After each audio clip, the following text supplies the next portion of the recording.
Okay, welcome to the WPIAL Blitz Show. I'm Bruce Badgley, and always joined by my man there, Ian McMeans. Ian, I'll tell you what, we're off and running here with week one. We hope to be joined by our guest, John from PA Today Sports Yeah. here upcoming. But, this is our second live show. We do this so that we can interact with fans over the course of the show. Let us know definitely where you're watching from. And I'll tell you what a great week one it was, wasn't it, Ian? Oh, it was. It was great to have football back, after couple years. When we started the show, it was during COVID time. There was cancellations all the time. And, we got last year, we got a full schedule in, no cancellations. This year, once again, thankfully, another full week of football. And it's great to have football back. There were some really close, really exciting games in week zero. And, the cool thing that week zero has brought up the opportunity for is some of these teams to schedule games against some of their traditional rivals that they may not have played because of, moving to 6 classifications and getting split apart, or teams to go out and challenge themselves against teams from outside the state or different parts of the state. I know you saw Manny Christian play a really good Steel High team that's the defending 1A state champs. Yeah, and our new chat is already getting some hits here early on. Taking a cue from my buddy Bob Wong. We got their, where are you at? Wanting to get our fans to let us know where they're watching from. We've got Ed Carr watching from Midland out there. Our buddy Nate Grella already out. He was Hi, on Nate. early. So, listen, shout out to all of our fans. It's been obviously a labor of love for us starting this show, and we really appreciate all of our fans. So why don't we go ahead and just just dive right in. Ian, you've got control of the screen, so why don't we get started? Yeah, sure. So, I know you saw Manny Christian play against Steel High. Do you want to talk a little bit about that game since it was the one you saw? Yeah, I tell you what, totally impressed with Amani. Size wise, I mean, being down on the field and seeing these guys warm up and whatever like that, the size on Amani, that's a 5'8". I thought I was looking at a 5'18". The only thing that kind of, a little bit, because they are like a 2A program there that, they're scale back in numbers. But I really liked Steve Vandiver, the quarterback. I think they ran out of gas a little bit, though. They got down early. Takes a lot of energy to come back. And quite honestly, I think that the game was a lot closer than the 42-27 score. There's a late touchdown by Steel High. But again, it's nice that I give my buddy Ron Corsi, the athletic director at York Suburban, a lot of credit for putting on these, this season opening. This year it was the Rose Bowl in York there, and last year he had the Peach Bowl down in Chambersburg. So hats off to Ron Corsi.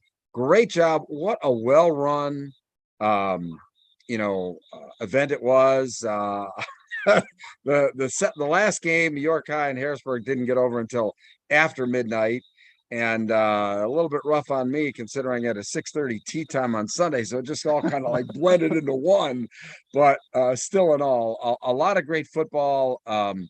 And Harrisburg showed how powerful they were going to be this year, and it was quite a bloodletting with Imhotep downing Life Christian Academy of Virginia 87-0.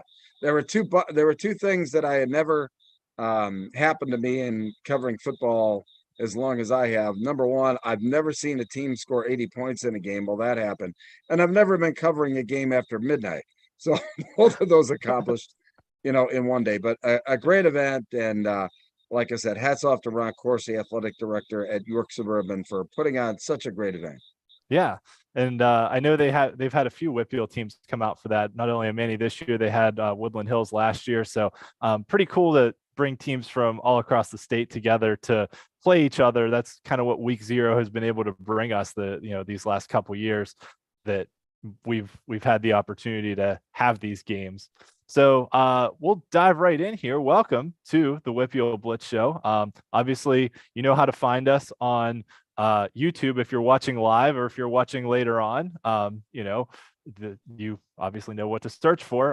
Follow us on Twitter or X or whatever it's called now. It's still Twitter, Facebook, and our rarely used Instagram account. Also, check out all of my season previews on steelcityblitz.com, as well as I did publish a season predictions article before the season kicked off. So I know we didn't talk about our predictions on the last show, which was a season preview show. Sure. We'll talk about them today, but just full disclosure, I did publish them before the season started. So even though games have happened, I did not change my predictions.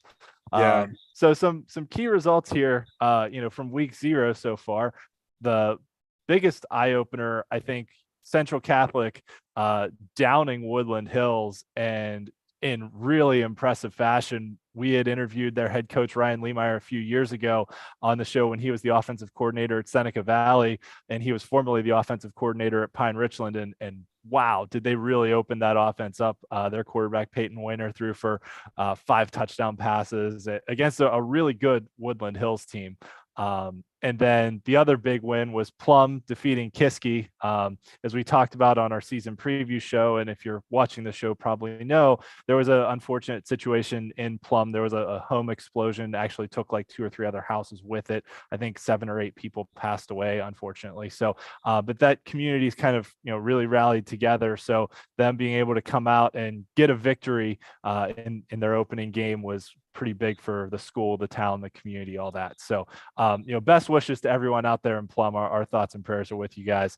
And hopefully, good things continue to happen in the wake of the tragedy that happened a few weeks ago there. 2 games of the week, both of them featured last minute touchdowns. West Allegheny was down to basically the final play, as time expired. Brock Cornell, their running back, scored a rushing touchdown to defeat their rival Moon 20-17. And then arguably one of the best games of the week, Union, the defending 1A WPIAL champs, came back from a lot down to defeat Mohawk 40-37. Their quarterback, Braylon Thomas, ran in for a touchdown with, I think, under 30 seconds left. I know John from PA Today, who will be joining us here shortly, I believe, was at the game. So he can probably give more of a firsthand account of everything that transpired. You can go check his Twitter account for kind of the live recap. It's PA_Today Sports. And John did a great job. He went out to a lot of camps and interviewed a lot of coaches and players and everything in the preseason. So he's, one of our local experts that, we have a lot of friends of the show. It's not just the 2 of us on the show. We have a lot of friends that do good things. I know Nathan Grell is watching. Shout out to Nathan. He does a great job too, covering the PA backyard stuff that he does.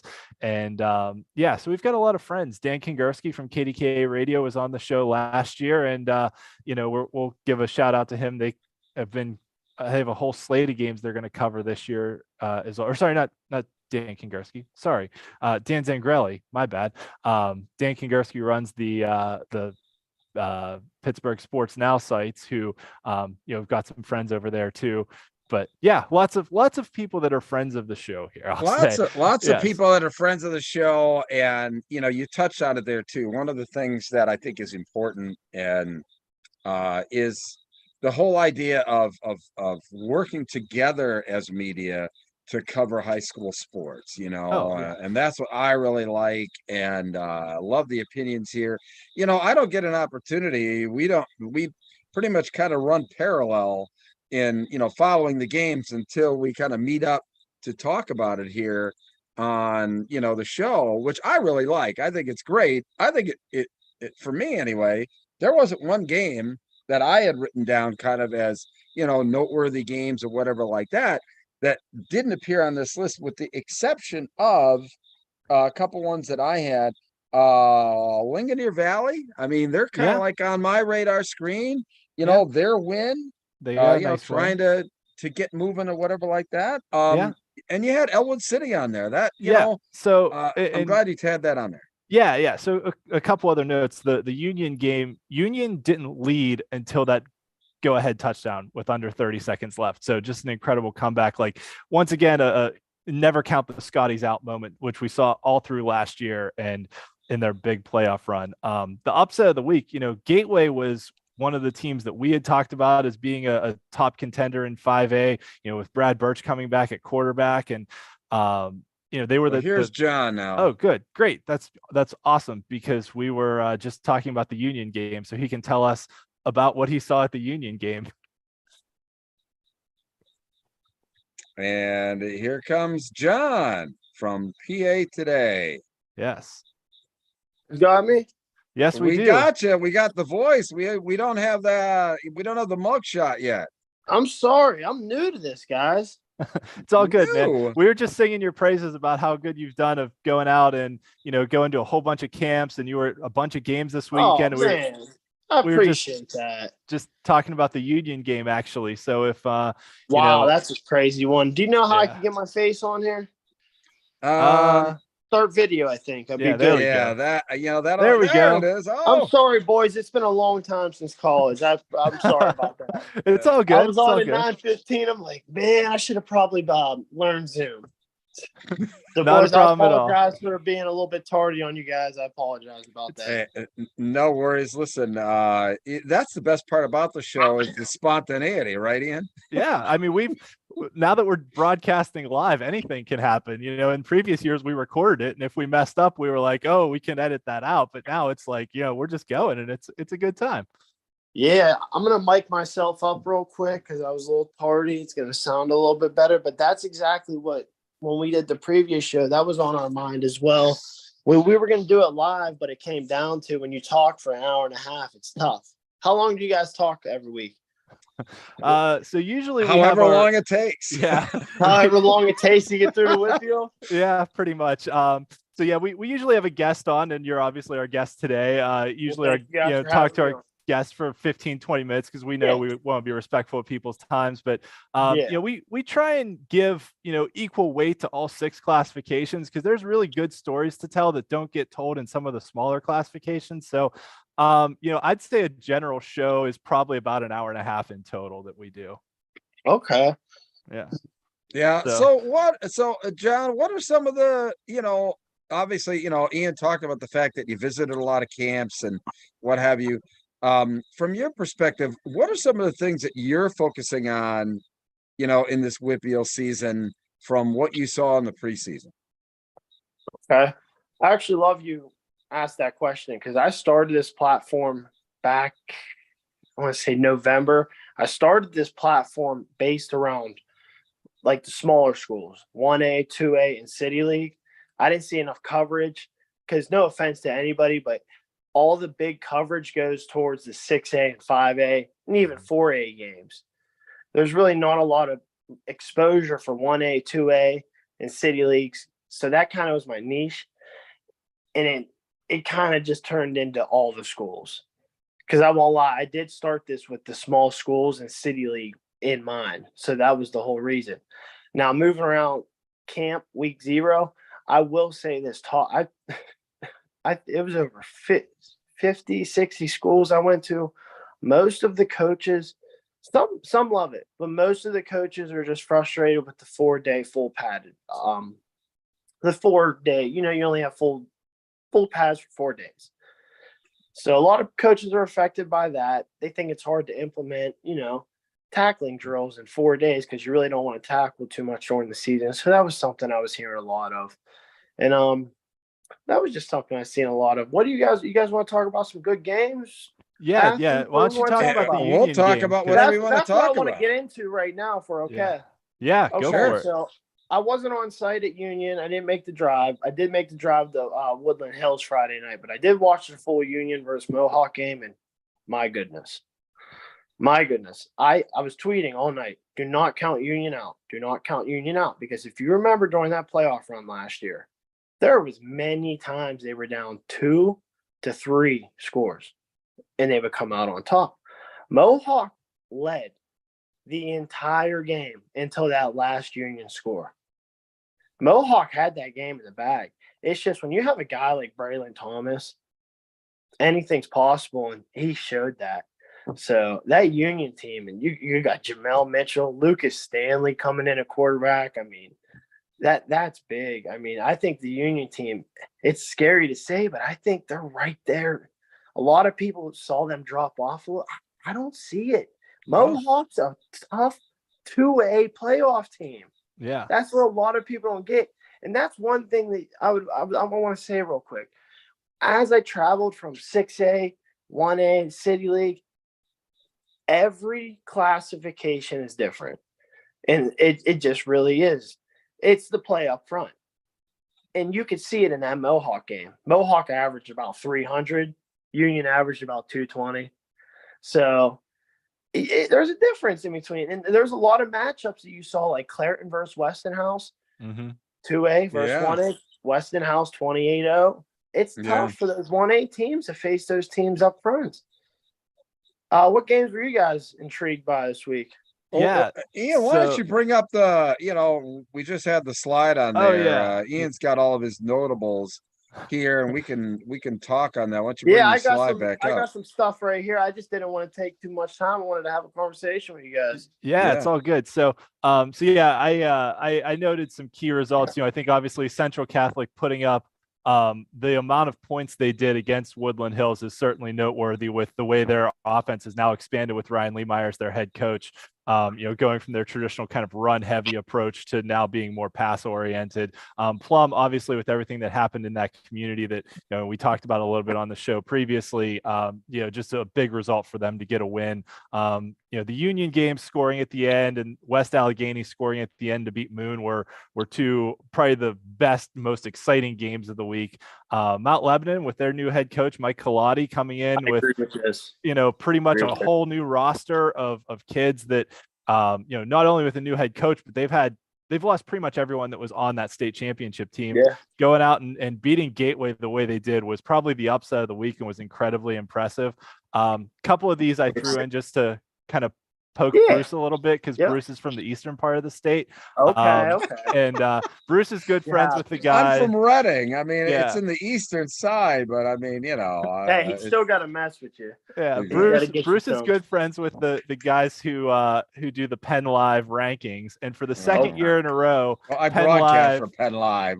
So I mean, what can I say? For the second year in a row, Penn Live had Grove City ranked ahead of Avonworth, and for the second year in a row, Avonworth went out and beat Grove City in week 0. So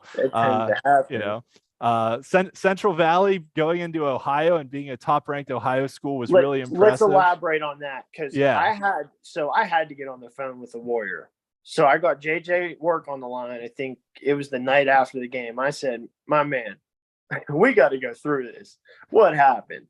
I said, first quarter, second quarter, first half. He was like, slow momentum, da-da-da-da.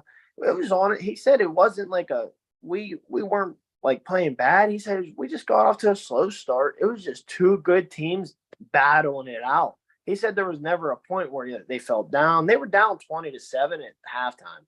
I said, what was the biggest difference coming out in the second half compared to the first half? He said the second half, you could just feel the energy from the coaches and the team. And I understand that as a former player. Sometimes you just feel that. And I even asked him the second half, did it feel like your game? And once again, he said, no. It was a battle between two great teams. And at the end, Coach Mark Lyons, I mean, what can you say about the guy? He's awesome. To go for two. Yeah. I mean, they don't get it. You're hated. You get it. You're God. Well, but he's already. I think that sends a message to the team for the year, right? I mean, that he expects them to go out there and win. And look, they've got to take chances like that. I mean, with everybody they've got to go up against this year, right, Ian? Oh yeah, absolutely. And for Central Valley too. I mean, they graduated pretty much everyone, all their key starters from their team that went to the WPIAL championship game last year. So I think to your point about the slow start, a lot of that was probably just the kids kind of getting used to playing with each other against live competition. Yeah, they're incorporating a lot of young pieces right now. You're right about that. You are correct. Yeah. But it's an impressive victory. And that's kind of the old, like Bob Palco used to do that too, of like, if you have a chance to go for two in the win, cause it's like, you never know what's going to happen in overtime. And it's like, if you can go for the win, just go for the win and see what happens. And like you said, sometimes you win and sometimes you lose. Sometimes you win those situations. Sometimes you lose those situations. In the WPIAL, you can do that because the games don't count. technically. Well, I mean, because there's no power ranking. No, Okay. no, no, no, I'm with you. I mean, you can do that now, and I think too, just like you talked about, I think Mark Lyons sends a message to his team that, hey, we're out here to win. But did it matter? No. I mean, Nope. let's just say, even for a team, well, out this way, if they play a team outside of the state of Pennsylvania, that actually doesn't count. If they lost, it doesn't count against their power rankings because it only counts against teams within the state. So I can understand why you would go, because there's nothing to lose. yeah. I This has been respect the teams that go out and play these big time schools like Amani Christian. They got my respect because week 0, brand new starter and Steven Vanderver, they go out and play the #1 team in the state and still in Highspire. If they erase that first quarter 15-0, it is a totally different game. I know you see the scores, you know what I mean? It might look a little bit different, but that game was close. Amani Christian's going to be a team to they're going to be a team to reckon with. And one more team I wanted to get on before I lose my train of thought. Cannon McMillan. I really feel like they sent a statement with a shutout against Penn Trafford. I know it's 6A versus 5A, but the shutout Penn Trafford, we know that's no joke with, Zach up front. Up front, they're always huge. The shutout Penn Trafford, that was no joke. So I think the Big Mac sent a statement. And, I love your upset of the week, man. Gateway versus Mount Lebanon. That was my upset of the week because I didn't see it coming. I love Coach Mike. He's embraced me into that program. The way they work over there, it's a college style, practice, the way they run it. It's just another level over there. So Mount Lebo, they got guys like Connor Young, Beckham D, Patrick Smith, player of the week. He's just gonna be a star. He had a scoop and score from about 90 out. There's so many guys I can go on about. Before you guys let me go, I have a couple players I just wanted to shout out. So go ahead, guys. No, go ahead. Yeah, is that okay if I get? Yeah, absolutely. I give you a couple guys. I just wanted to, they had a big week. So Cam Epps out of South Allegheny, he led the whole WPIAL from stats reported 229 yards. Deshaun Craigette from Southmoreland, 217 yards. Tyler Welsh, Freedom, 203 yards. Now I want to get into a guy like a Matt C. He had over 3,000 yards total as a freshman last year. We know it's in single A. Yeah. First 1,000 freshman. Yep, absolutely. And he was my player to watch of the week. And I said he got the records too. Like you said, the first 1,000 freshman ever. He came out hot. They beat Gateway or Northgate 49-6 or 7. So they took care of business. What did he have on the night? He had 70 passing yards and a touchdown and 196 rushing yards and 3 touchdowns.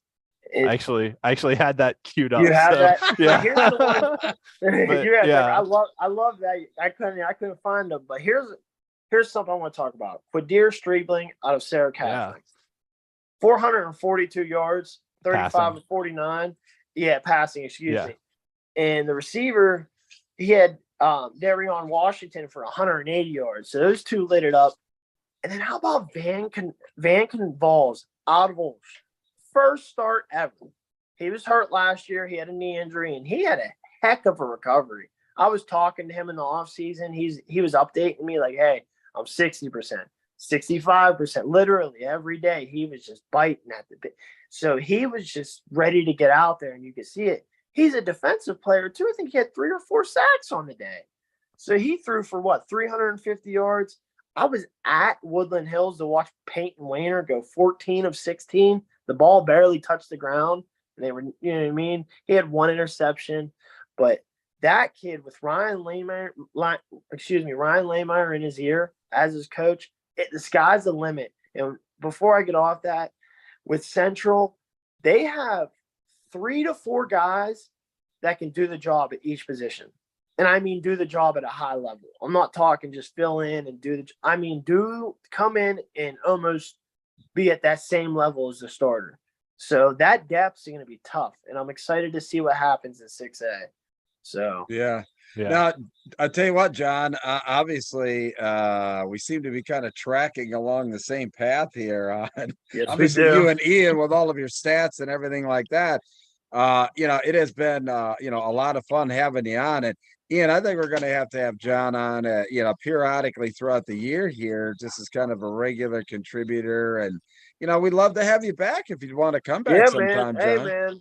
Look, I'm on whenever you guys need me. And if you guys want to join on when I get, when I got mine going, if you guys give me 15, 20 minutes of your time this year, I'd love it. Yeah, absolutely. Happy to help you guys out. My last question, which I ask everybody is, do you want to plug your show, your website, anything, all that? I'm so worried about, honestly, like I said, I started it for the 1A and 2A City League kids. Like, I love these kids. You know what I mean? A lot of them I've become close with. So I really do this for the kids. My platform is I'm the boots on the ground. So a lot of people just want to sit at home. This is taking a shot at absolutely nobody. A lot of people want to sit at home and make tweets, 35 to 36 final 107 final, or October 1 final. I want to be on the ground, the boots on the ground. I want to be talking to the kids, the coaches, and I'm not talking at games. I show up to practices. I've shown up to weightlifting when raining. I go no matter what. You're in the weight room. Let me come see what you're doing in the weight room.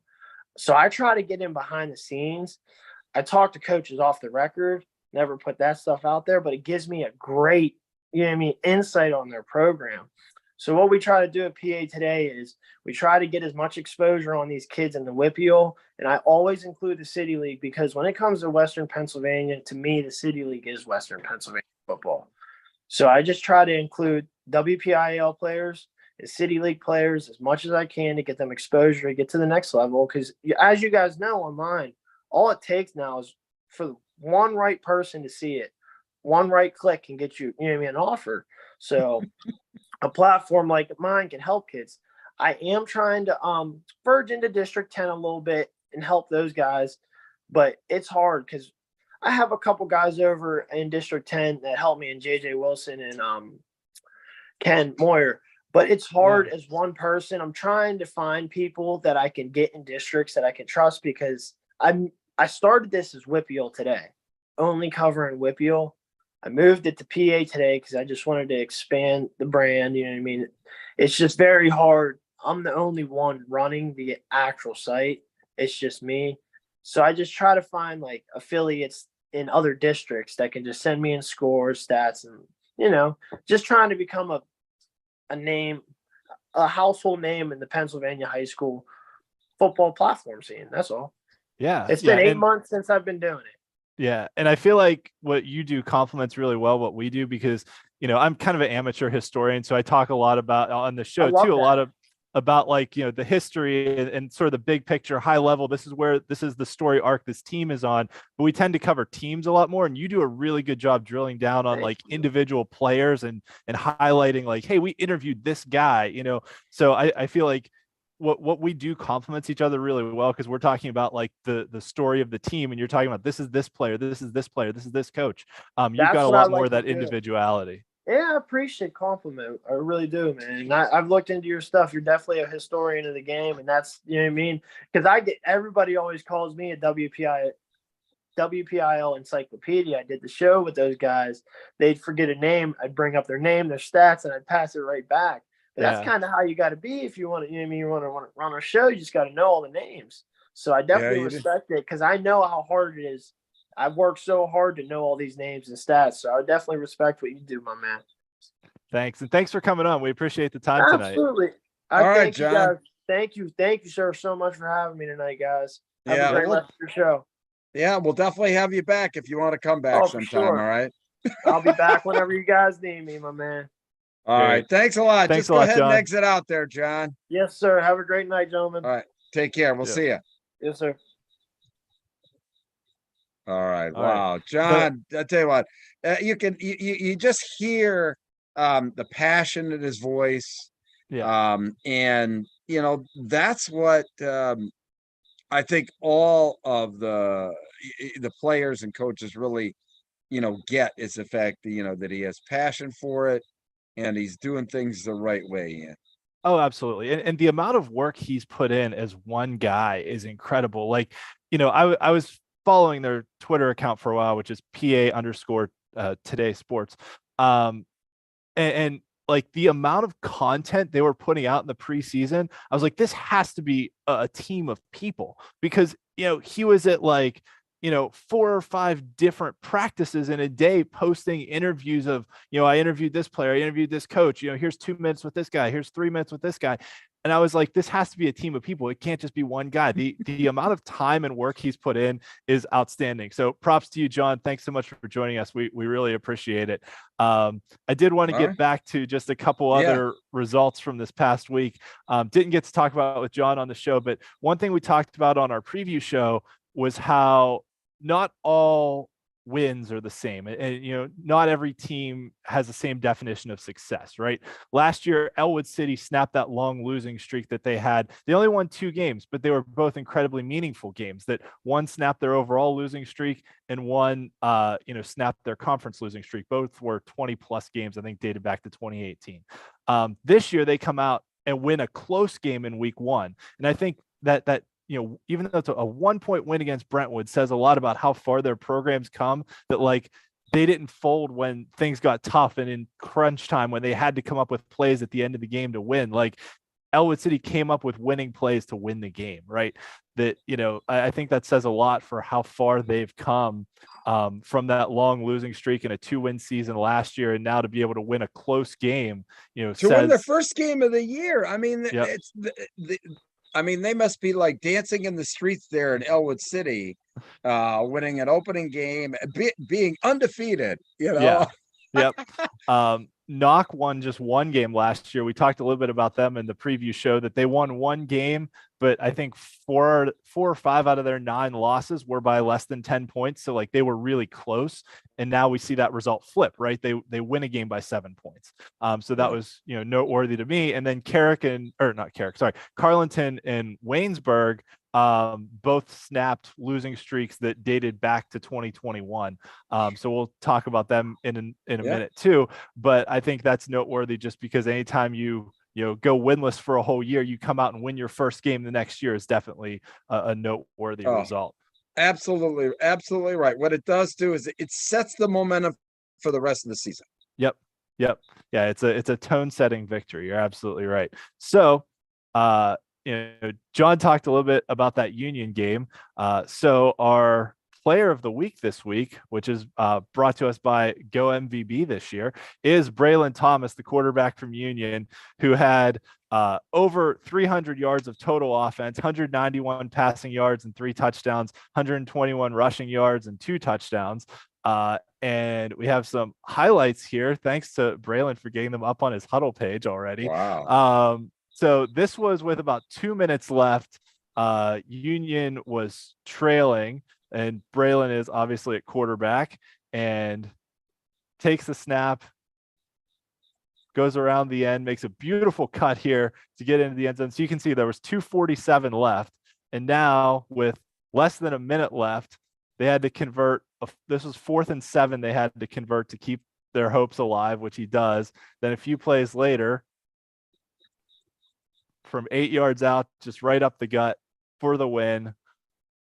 So all in all, just a incredible performance. And once again, Braylon Thomas getting it done at crunch time, as he did all through their playoff run. So he is our week 0 player of the week for the WPIAL Blitz show. So congratulations to Braylon.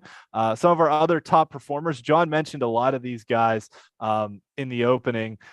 Sarah Catholic lost to North Catholic 49-42, and it was just a shootout game back and forth. John talked about Quadir Stribling, their quarterback, who threw for 430 yards and 5 touchdowns, along with their wide receiver Darren Washington, who had 193 yards and 3 touchdowns, who's the WPIAL's leading receiver right now.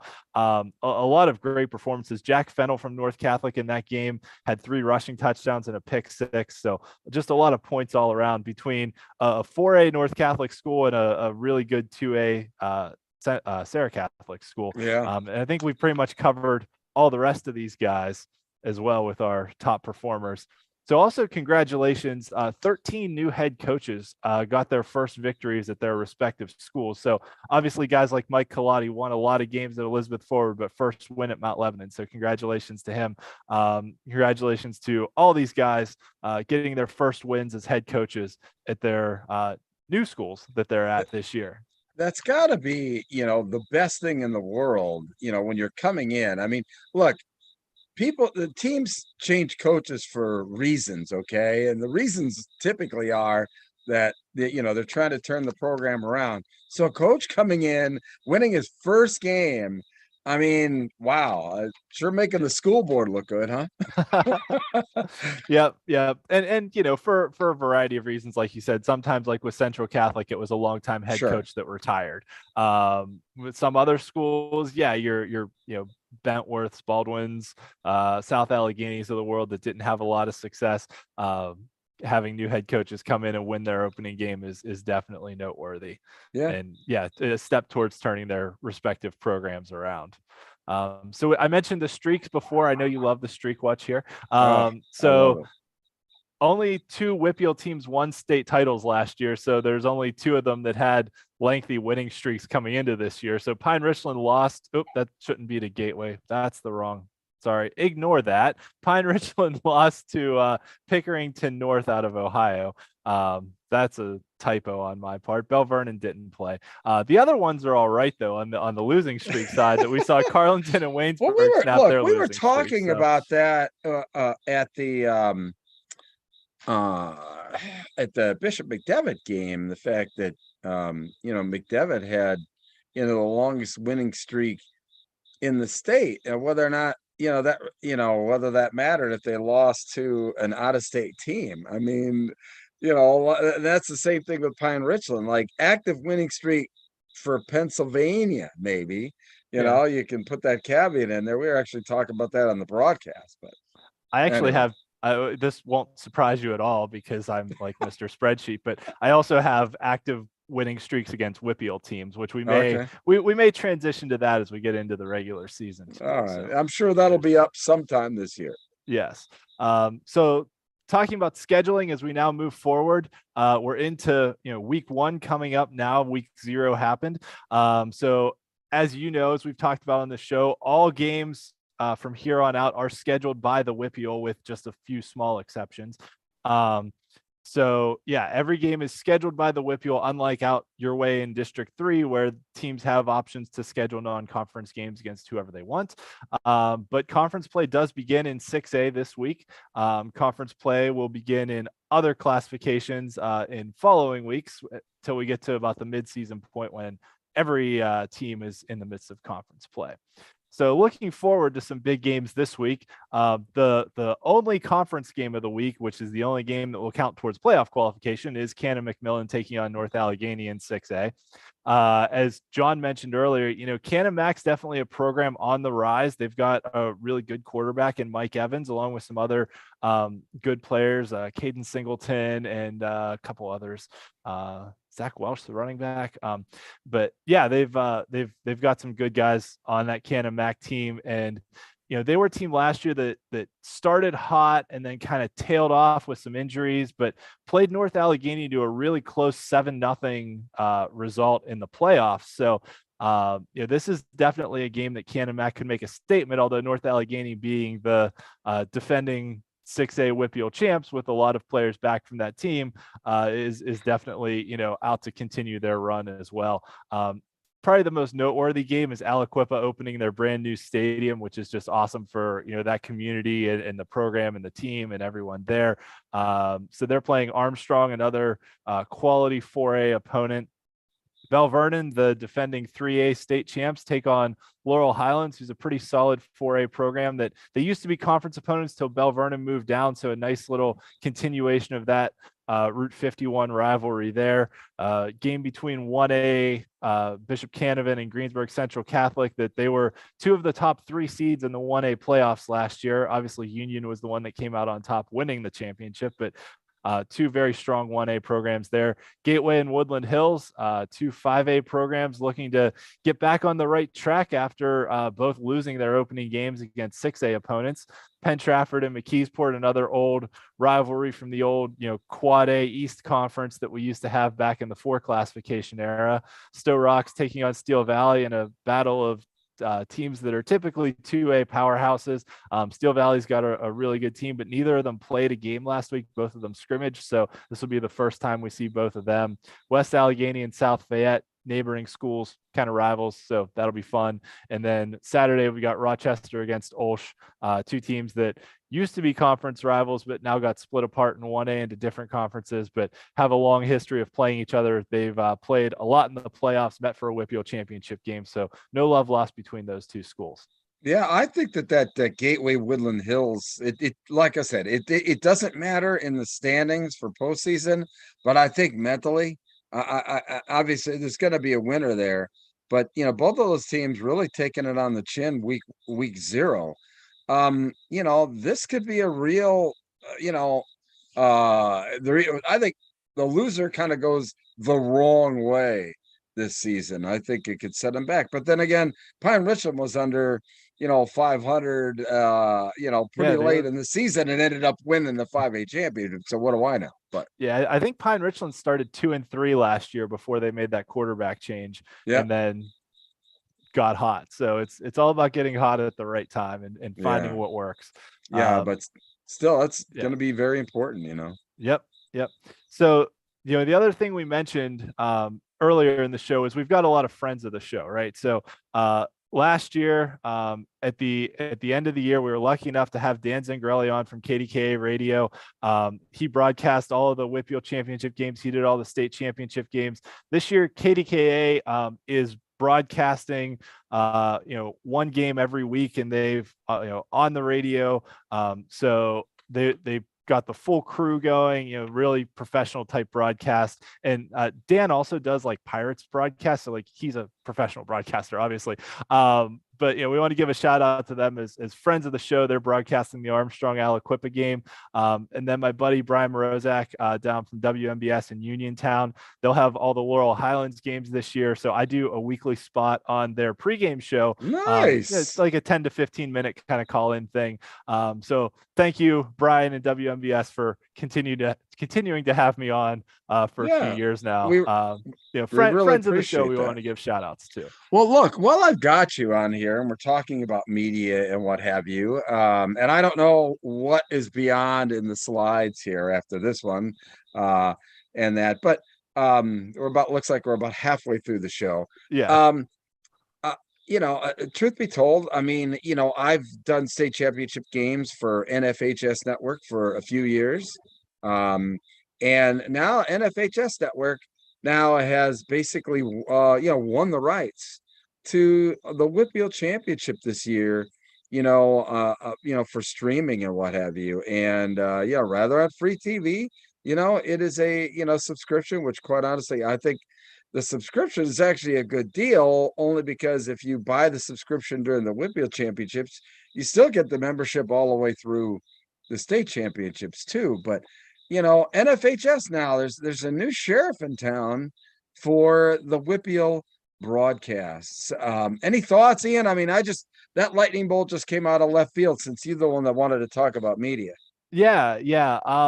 So far, what I've seen from NFHS is their broadcast quality this year is much improved from previous years. I was a little wary when the WPIAL announced that, NFHS got the contract for all the playoff games, and and you're going to have to watch that way, because a lot of schools since 2020 had started either putting games up on their own YouTube channel, or the Trib Live Sports Network was broadcasting a lot of games, and they did a really nice job of having broadcasters there, having a score bug on the screen, all that stuff.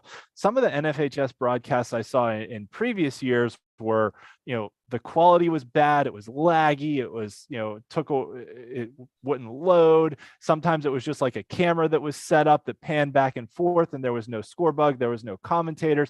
But it seems like they've really tried to up their game a little bit this year and do a better job with the production, that they at least have like a score bug on the screen, that you know what the score is and how much time's left and all that fun stuff. So I'm hopeful that it's improved, but at the same time, the guys at the Trib Live High School Sports Network have done a great job for years. I'm friends with some of the folks over there that have really upped their game since 2020 of broadcasting video streams, and the schools themselves that, are able to put games out there on YouTube and other things that, watching YouTube streams from, I'll pick a school like Clairton's channel, like the comments are full of like alumni watching from around the country of like, go Bears, all this other stuff that you see kind of in the sidebar. That it's an interesting way for people to kind of network and reconnect with fellow fans of the team that gets lost a little bit with the NFHS stuff. But I understand there's a financial component to it too. That financial component is the reason why the WPIAL went to them. I mean, it wasn't even close. Yeah, it wasn't even close. And I can honestly speak, I'm honestly proud to have done 3 state championships for NFHS on the football side last year. I think that NFHS has really stepped up, and even like I said, from a financial perspective, I think they've really stepped up. So we'll see how it goes. I'm very, very high on that. And we'll see. Maybe I might get a chance to come up and do, since I'm an NFHS affiliate, maybe I might have a chance to come out and do a WPIAL playoff game out that way. That would be fun. Maybe I'd get you out there for a color and we'd do the game together. How about that? Huh? That'd be a really good time. That would be fun. Yeah. All right. Anyway. And obviously Go MVB, is your social media ready for a college coach to review? Go MVB is a public relations firm strictly for athletes. What they're going to do is give you a website or a web page. 85% of athletes who utilize Go MVB promotions get college offers. And the reason they get college offers is because Go MVB has a way to get your information, get your highlights in front of college coaches. We've got a great special there with Go MVB. Just hit that website there. You'll get more information on Go MVB and sign up. I'll tell you what, it's going to be one of the best things you can do. And as I said, you're competing. The athletes here are not only competing against athletes in high school now, they're competing against athletes coming out of the college portal for scholarships. So you need every opportunity to be successful. That's what Go MVB is going to do for you on the social media side. Check it out there. You can see it, www.gomvb.com/SSM special. And it'll tell you all about it. If you've got any questions or whatever like that, you can DM me. I know the owner personally, Frank Barone. Great guy, and they offer a great service to athletes. So yeah. And I think going back to something that John said too during our interview earlier, he said that one of the things he wanted to try and do when he started his site was just to get exposure to people, because you never know, the more you put out there. College coaches are all over Twitter, especially like position coaches and everything else, that you never know when one click could change someone's life. And I think to your point about Go MVB services, that John's out there doing an interview. He says, I interviewed this player, and tags them. If a coach, sees the interview, clicks on that player's Twitter account, pops over to their Twitter, it's really important for their Twitter to kind of look, like someone, is able to market themselves and it's a job interview. Yeah. It is a job interview. Look, what they get: a personalized web page, ESPN-like professional photo and video editing, new articles written about the athlete. They're distributed across all 5 social media platforms, and then personalized instruction on how to build Twitter presence, or X presence now.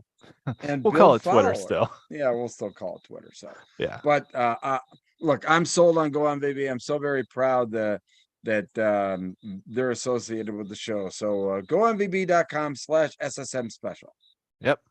All right. So I teased this earlier. We didn't talk about predictions last week, but we're going to talk about them this week. So I've got my predictions. Like I said, I published them on the site on steelcityblitz.com before the season kicked off, but here they are again. So I'll just run through them for the WPIAL. I've got Central Catholic over North Allegheny. So I actually have North Allegheny winning the regular season conference title, but then Central getting revenge in the playoffs. 5A, I've got Gateway over Woodland Hills, which they play this week. So we'll see, if those teams can trend in that direction. I think Pine Richland wins their conference. I think Woodland Hills finishes second, but I like Woodland Hills' chances once they get to the playoffs because they're still kind of working in some young players, but I feel like they're going to peak at the right time when they hit the playoffs. Aliquippa and TJ, we talked about it, last week. They are the two behemoths in 4A, kind of two trains on one track.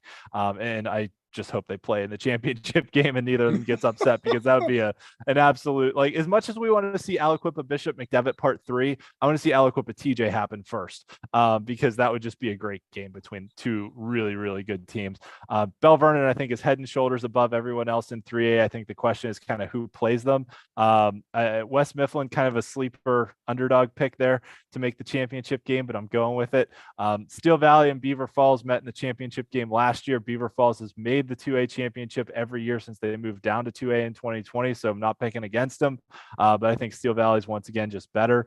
And then a bit of an upset pick in 1A, going with Clareton over Bishop Canada. I know Clareton just got trounced by Westinghouse, although not trounced as bad as last year. Last year Westinghouse beat them 40-8. This year it was just 28-0. So but I know Clareton has a couple kids that are out for the first few weeks of the season, so I think they'll get better as the year goes on as well. Canavan's really good, but 1A is really hard to pick. I mean, there's Union's a really good team. Rochester's a really good team. Southside Beavers a really good team. Greensburg Central Catholic. There's a lot of good 1A teams this year. I think 1A might be the most wide open classification that anyone could win out of the WPIAL. And then, we can talk about my statewide picks, but I'll let you talk a little bit too about who you like. No, I mean, look, we, as I mentioned a little bit earlier, there's no collaboration on the show before, we put it before Ian, puts this all together. It's hard for me to see how we're not going to get a rematch of last year's 6A championship after seeing Harrisburg yesterday. It's hard to imagine that they've reloaded on the ground game, but boy, they really have Mr. Inside and Outside running attack there, and can just have some really skilled position guys, but some monsters up front too. So hard to go away from that. Obviously you picked Central. I think Harrisburg is really good and really going to be good in 6A. And State College is going to be good again too. I mean, that running back they have, who's only a sophomore, is pretty darn good. Yeah. I mean, right. It obviously comes down to it's going to be the District 3 champ against the Western champ in the state semifinals. So quite honestly, who's coming out of District 3? Boy, I tell you what. Manheim Township, awful tough as well. I saw a lot of them this offseason. Really a lot of good teams there. In 5A, boy, Imhotep really looks good. I mean, it's hard for me to argue that. But Roman Catholic, I mean, they're quite a powerhouse. I'm gonna kind of leave mine in parentheses there as District 12 champion. And gosh, I don't know. I mean, is Cathedral Prep coming back? I mean, are they going to be, good enough to make the championship? I think they could be. They could be. That's true. We'll see. Because they get like a free pass into the state playoffs, which is crazy. Just because, I know, right? And that plays into that too.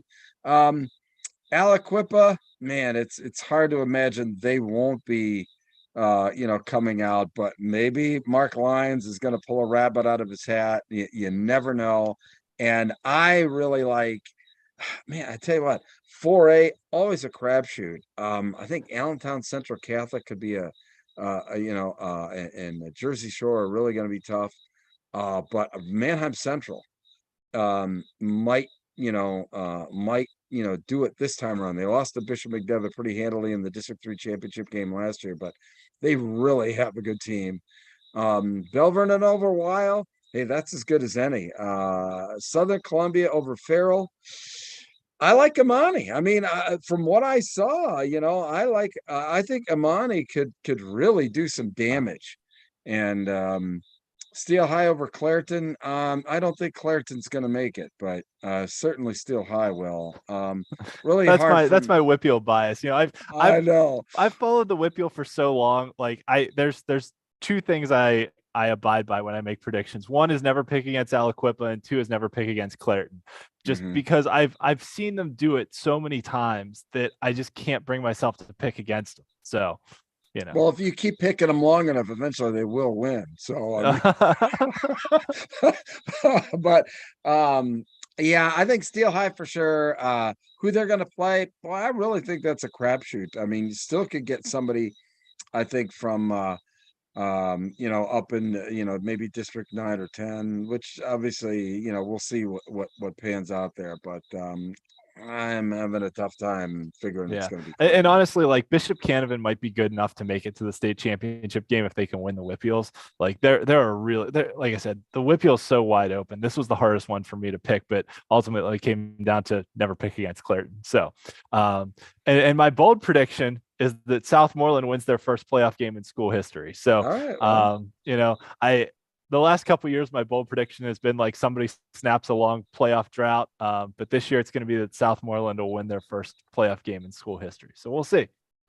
yeah, I think I think the lock of all locks is St. Joe's Prep. yeah, Yeah, clearly. obviously. I mean, Yes. Yes. so We'll just leave it at yeah, that. we'll just leave that out there. Okay, next.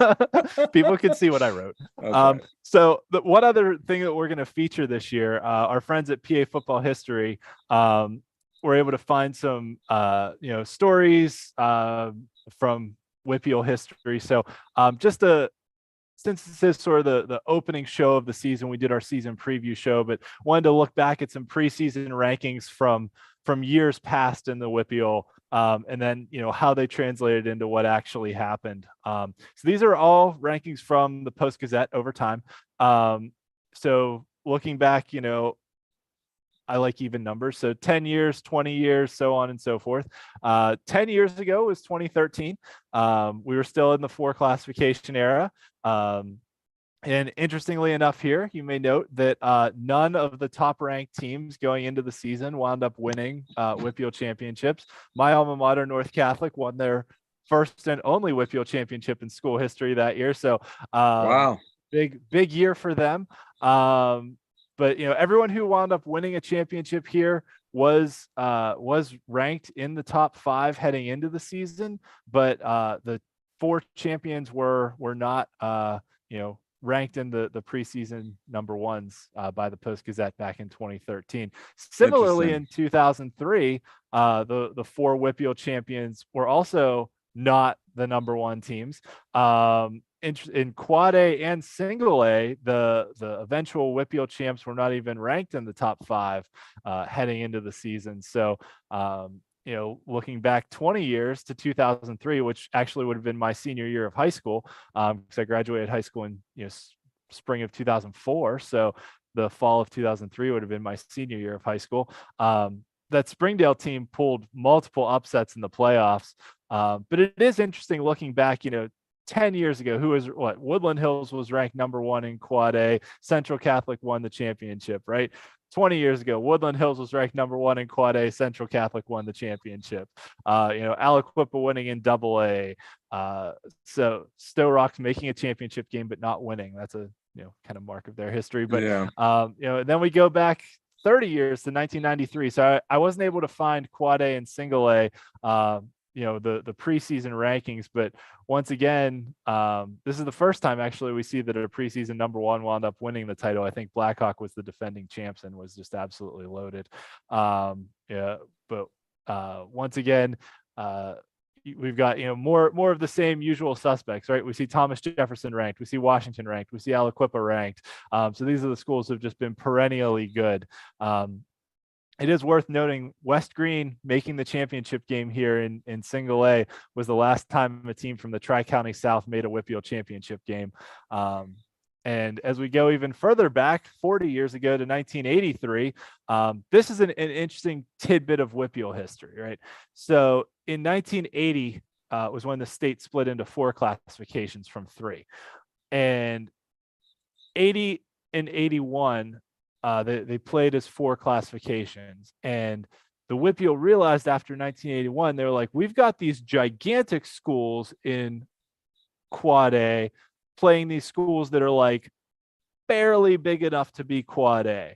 So we're going to split them into 2 divisions. So the WPIAL in 1982 and 1983 actually essentially had 5 classifications that they called it Quad A Division 1 and Quad A Division 2, that the Division 1 schools were like the gigantic schools, and then the Division 2s were like the ones that, were just barely big enough to be Quad A schools. So they actually had they had 5 championship games. There are 2 teams that claim being Quad A champions from 1982 and 1983. So they went away from it after 83, went back to just having so they had to come up with a participation trophy, huh? No, what I'm saying was, there's people, myself included, that gripe about 6 classifications, but for 2 years back in the 80s, the WPIAL had essentially 5 classifications that they split Quad A apart.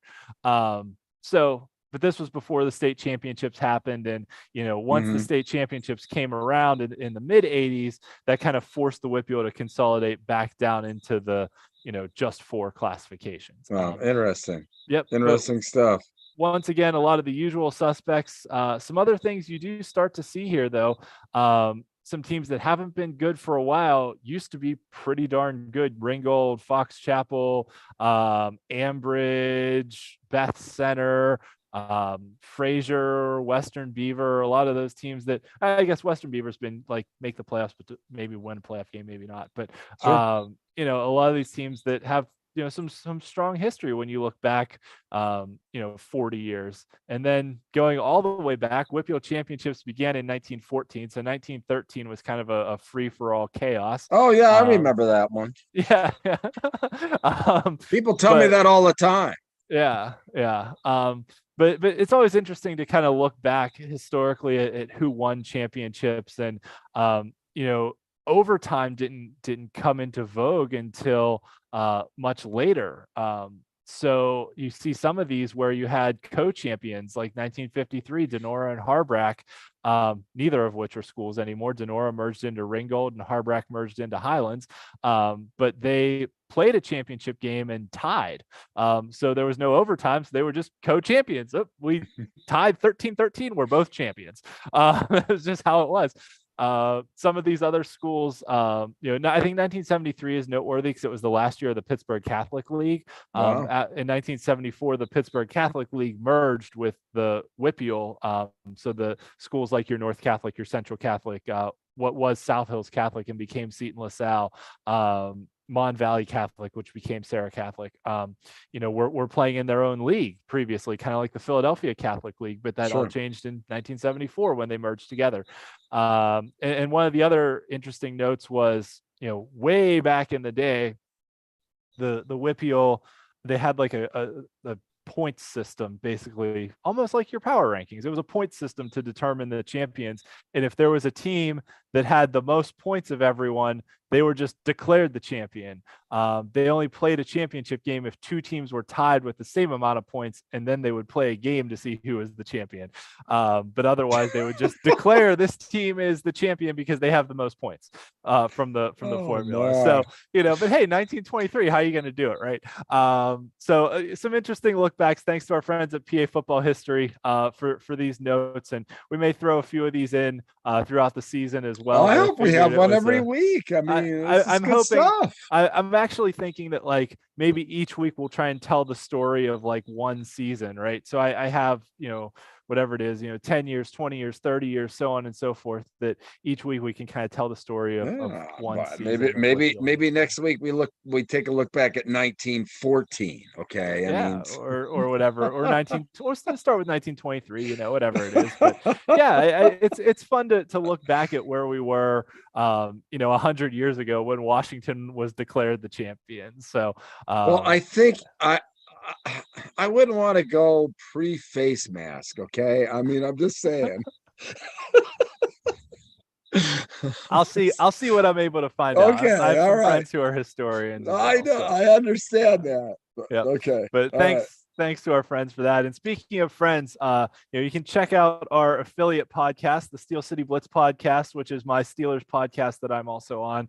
We also broadcast live on YouTube on Thursday nights, usually around 10 o'clock. So usually that one we have over a few beverages. So grab a beverage, join us on the Steel City Blitz channel on YouTube on Thursday nights. And you can also check out Bruce's Fresh Set of Downs show. Fresh Set of Downs will be coming on like 2 weeks from now.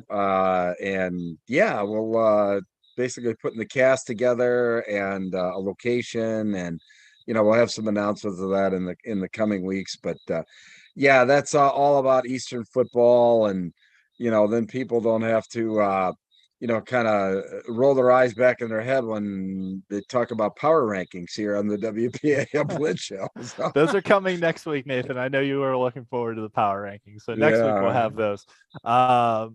And so, yeah, that's it for this week's show. Thanks everyone for joining us. You know where to find us on social media, and thanks to Go MVB for being a title sponsor of the show this year. And we are off and running.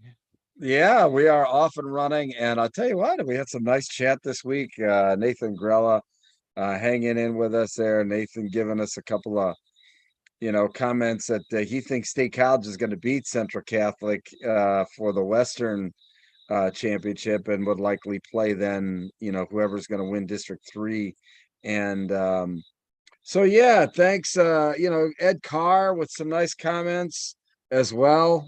Ed says that he thinks Gateway's going to bounce back this week, and basically it's a big week for Gateway. I mean, really for both those teams, Woodland Hills, Gateway, kind of tough going 0-2, but I mean, Pine Richland is the perfect example of how you can not let yourself get down, and you can take it all the way to a state championship. So yeah, absolutely. And the 5A is so tough in the WPIAL because there's so many good teams this year, and there's going to be good teams like we saw last year with Penn Hills. A good team's going to get left out of the playoffs just because so few make it. And it's almost a war of attrition, but it's any given week anyone can win, and it's really tough. It's really tough to pick who's going to win because like even within that the Northeast Conference that we talked about, right? You've got Pine Richland defending WPIAL and state champs. You've got Penn Hills, who is really good and has a Pitt recruited quarterback. You've got Woodland Hills, who might have the best offensive line in the WPIAL. And then you've got a really good Shaler team that unfortunately is going to have to beat one of those three teams if they want to even have a hope of making the playoffs. So yeah, there's a lot of really good 5A teams. 5A is going to be the one to watch because I just have no idea how it's going to play out this year. I know. And for me, it's, we talk about the fact that these games really don't count in, the overall of the WPIAL there, but they count in the hearts and the minds of the fans. They don't really count when it comes in who's going to be playing in November and December. And that's the only difficult thing that I have. I mean, yeah, is it great to have these games and what have you? Is it great to have Big Brother, WPIAL, making all the schedules and whatever like that? I guess it is. There's obviously no wholesale revolt of everybody saying that that's not right. And that's the reason why I wanted to be involved with the show. Understand, because maybe there are, things that the WPIAL's doing that the rest of the state needs to be doing. I mean, I'm not saying who's right and who's wrong. I'm just saying that the way to determine playoff teams is completely different in the WPIAL than anywhere else in the state. So, and I'll say this too for the WPIAL that every 2 years when realignment happens, they have a committee that looks at different options, and they send out surveys to schools and coaches and athletic directors. And I think the last time they asked, because 6A went down to just 5 schools in the WPIAL in 6A, and they said, do you want to have conferences with schools from different classifications and, have a different way to qualify for the playoffs and things like that. And I think it was 70 or 75% of responses said, no, we only want to have games against our classification count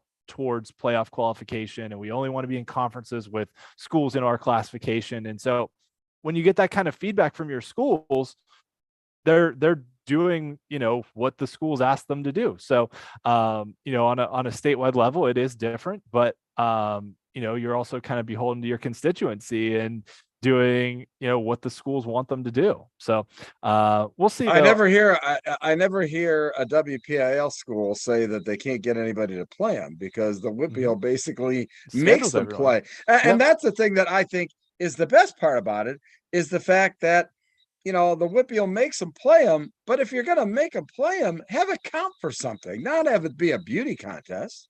Okay.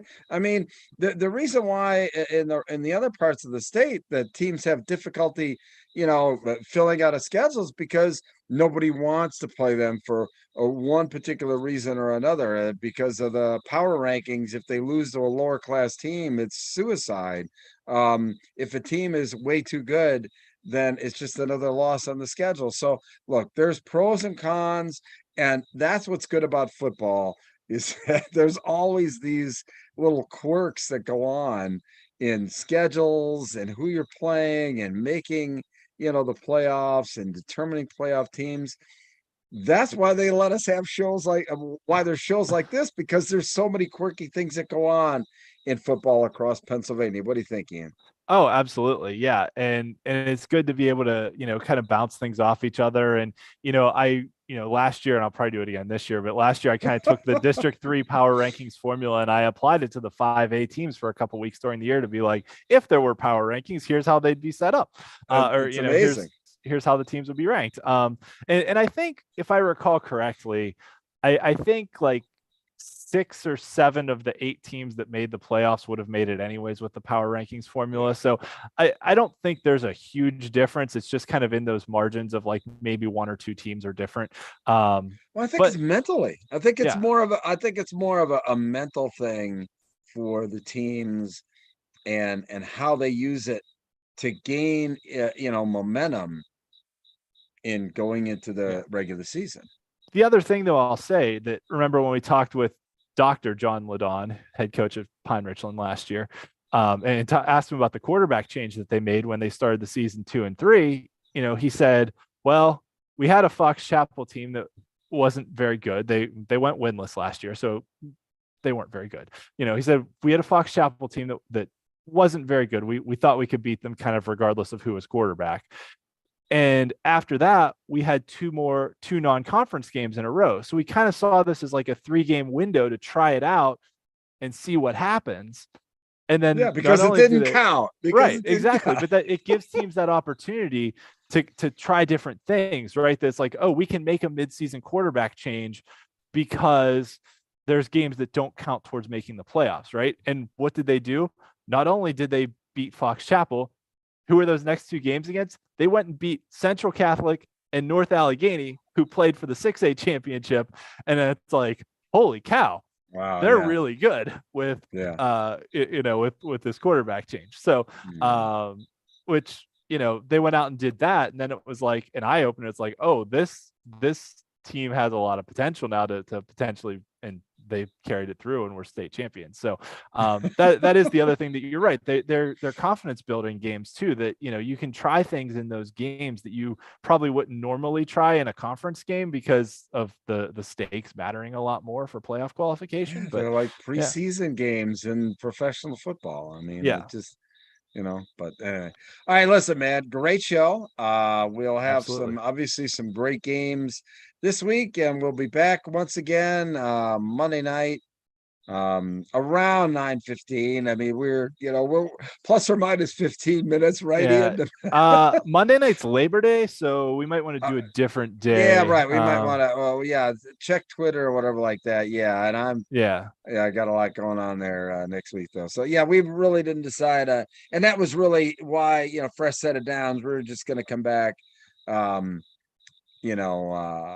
I think in 2 weeks. So I hadn't really Yeah. decided that for So, sure. But so yeah, yeah, we'll definitely let everybody might know. be Sunday, might be Tuesday. So stay tuned because with Monday being Labor Day, Yeah, you know, we could do Tuesday since my golf league's over this week. By the way, it's like in my golf league, I play in my golf league, and we start in April and we finish like now. And each hole, and we play by the hole. It's match yeah, play. So my partner and I are separated. There's 3 teams separated by 1 point after all these holes, and 2 of the 3 teams will be in the money. So these 3 teams separated by 1 point.